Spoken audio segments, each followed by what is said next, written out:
এই মুহূর্তে সবচেয়ে বড় খবর, মুর্শিদাবাদে কংগ্রেস কয়টি আসন জিততে পারে, কোন কোন বিধানসভা আসন, আর এই নিয়ে 26-এর বিধানসভা নিয়ে আমরা একটা সার্ভে রিপোর্ট তথ্য বিশ্লেষণ করছি শুধু মুর্শিদাবাদ বিধানসভা আসন মেলে, মুর্শিদাবাদ জেলা মেলে।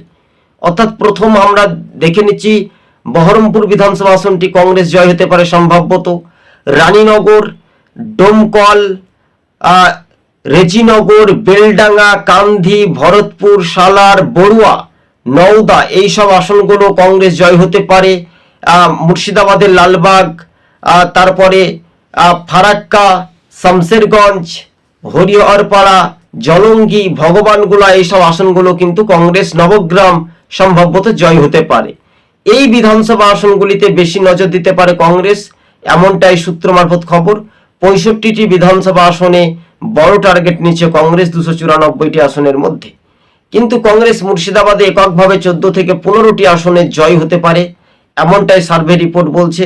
কিন্তু কংগ্রেস সবচেয়ে বড় ফলাফল করতে পারে, ভালো ফলাফল মুর্শিদাবাদ জেলা। তাছাড়া মুর্শিদাবাদে 15 থেকে 14টি আসন জিতার সম্ভাবনা বেশি। অধীরের প্রসঙ্গে বা অধীরের আশীর্বাদে কতটা মানুষ উজ্জীবিত হতে পারে এই বাংলার, বঙ্গের মানুষ মুর্শিদাবাদের, সেটাই শুধু সময়ের অপেক্ষা। তাই আপনারা যে যেখানে দেখতে পাচ্ছেন, আমাদের চ্যানেলটি যদি ভালো লেগে থাকে প্রথম থেকে শেষ পর্যন্ত দেখবেন। চ্যানেল নতুন হলে শেয়ার করে পাশে থাকবেন। আজকে ছিল আমাদের এই পর্যন্ত।